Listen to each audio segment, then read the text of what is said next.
Hey everyone, welcome to CLAT point and let's start आज का the Hindu news discussion. चलिए शुरू करते हैं हमारे आज की न्यूज़पेपर के डिस्कशन को।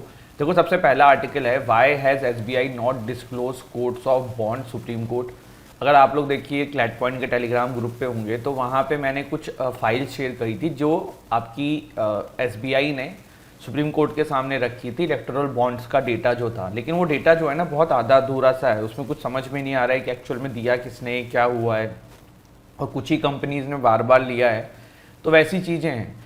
तो अभी इसमें क्या है ना, देखिए जो हमारी सुप्रीम कोर्ट है उन्होंने फटकार लगाई है एसबीआई को कि भैया ये क्या है, आपने जो भेजा है उसमें तो कोर्ट्स भी मतलब डिस्क्लोज नहीं है, और कैसे पता पड़ेगा किसने क्या दिया है, कहाँ से क्या चीज़ें हुई हैं।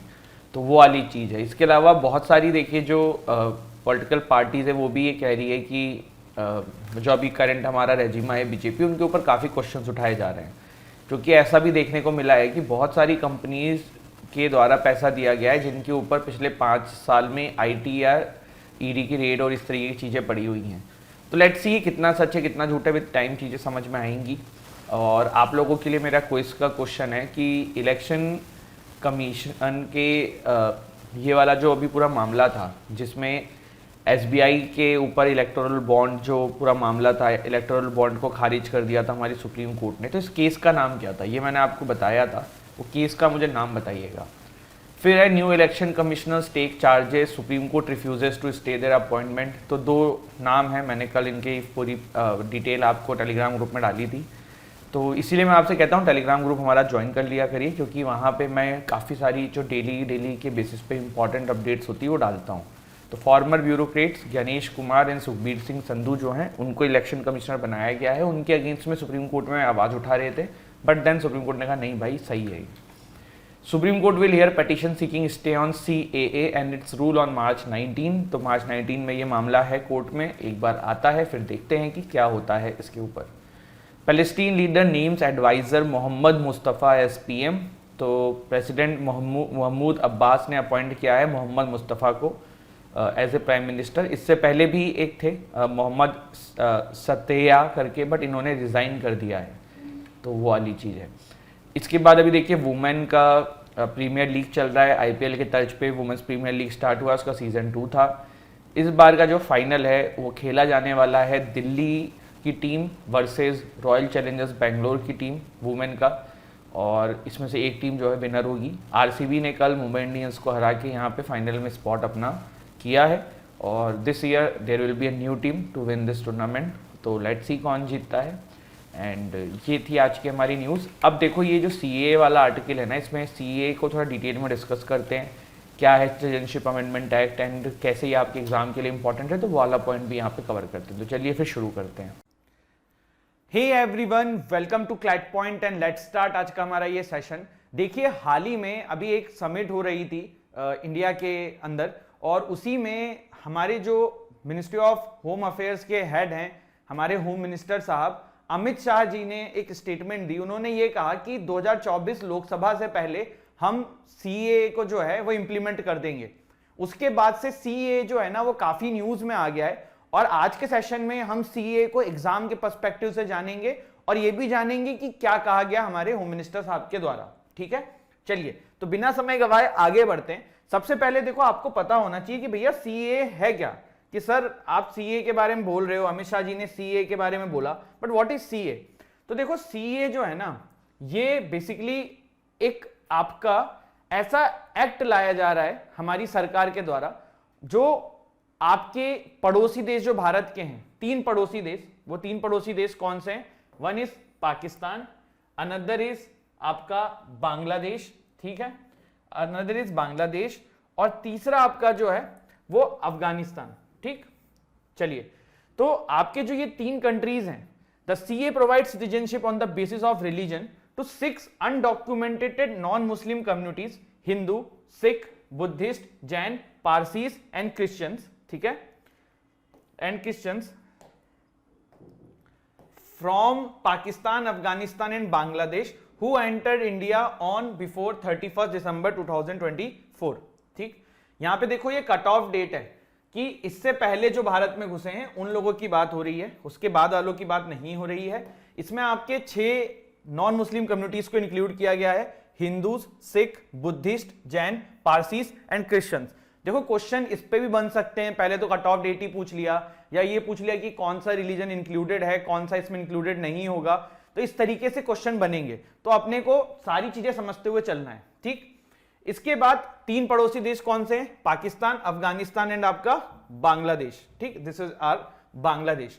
अमित शाह जी ने एक चीज बोली है कि देखो ये भारत में मिसकंसेप्शन फैलाया जा रहा है मुस्लिम कम्युनिटीज के अंदर कि सीए जो है ना किसी की सिटीजनशिप छीन लेगा, बल्कि जो सीए लाया जा रहा है वो प्रोवाइड सिटीजनशिप के लिए किया जा रहा है, मतलब सिटीजनशिप देने के लिए दिया जा रहा है, किसी की छीनने के लिए नहीं लाया जा रहा है। तो ये भी अमित शाह जी ने अपनी स्टेटमेंट में क्लियर किया।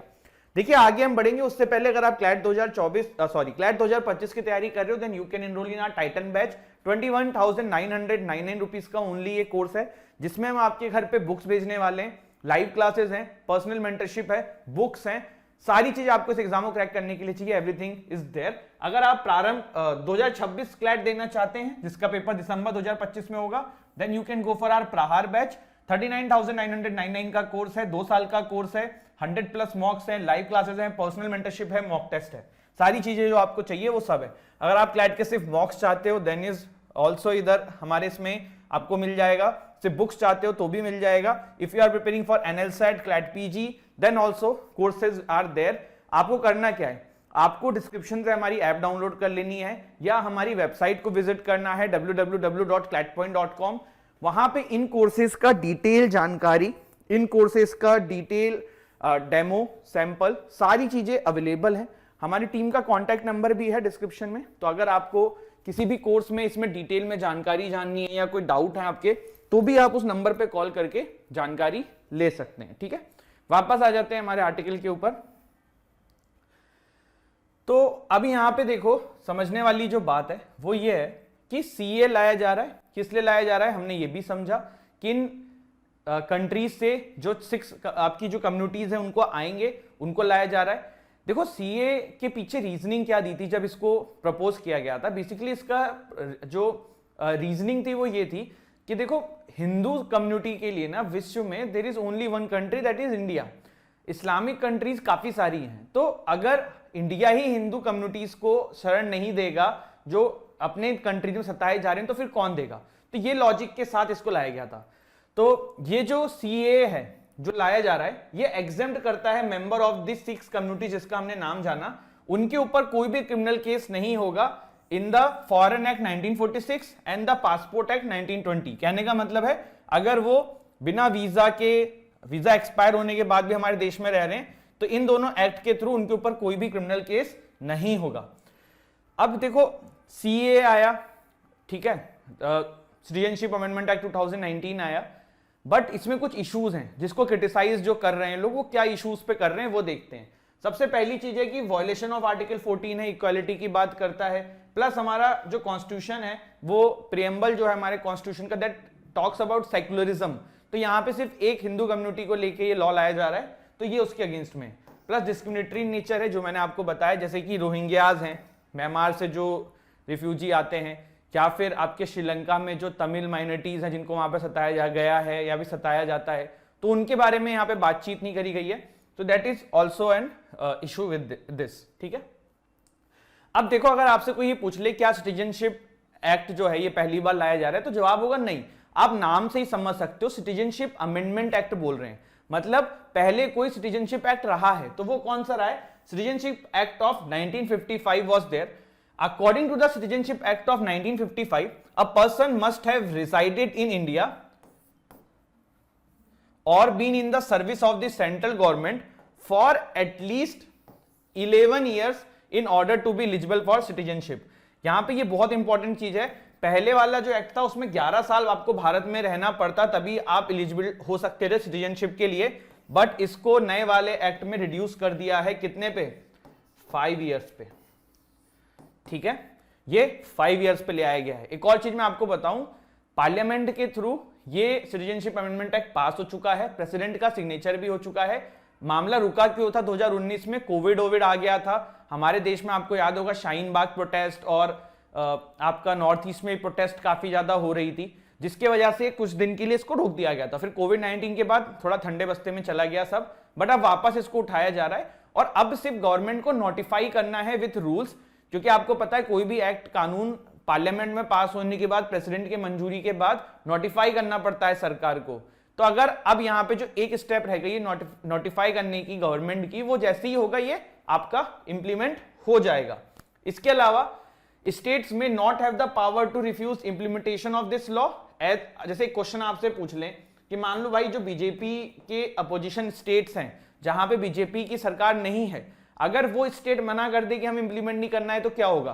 तो इसका जवाब है देखो, स्टेट मना नहीं कर सकता है क्योंकि ये यूनियन लिस्ट में आता है। आपको पता है ना, there is union list, concurrent list, state list. तो ये आता है यूनियन लिस्ट में 7th schedule of the constitution. ठीक है, तो ये एक और इंपॉर्टेंट चीज है, इसके बारे में ध्यान रखना। ठीक है, तो अब हम थोड़ा सा इसको जल्दी से समराइज कर लेते हैं। हमने सीएए के बारे में क्या क्या देखा। 3 कंट्रीज, बांग्लादेश, पाकिस्तान, अफगानिस्तान, 6 आपके रिलीजन है जिसको इसमें इंक्लूड किया गया है। और देखो ये 6 रिलीजन हिंदू रिलीजन के ही पार्ट है, ऐसा नहीं है कि हिंदू रिलीजन के नहीं है। Just a second.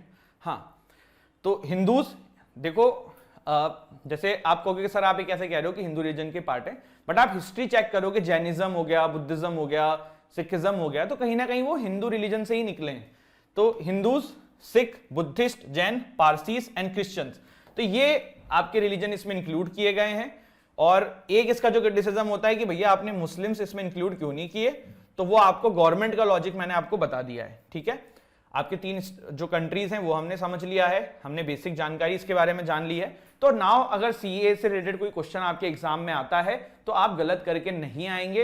And I hope this video ने आपकी काफी हेल्प करी हो। तो don't forget to like, share, subscribe the channel. ऐसे ही और इंपॉर्टेंट वीडियो से मिलते रहेंगे आप लोगों के साथ, तब उसके लिए आप जरूर सब्सक्राइब कर लीजिएगा। तब तक के लिए जय हिंद, जय भारत।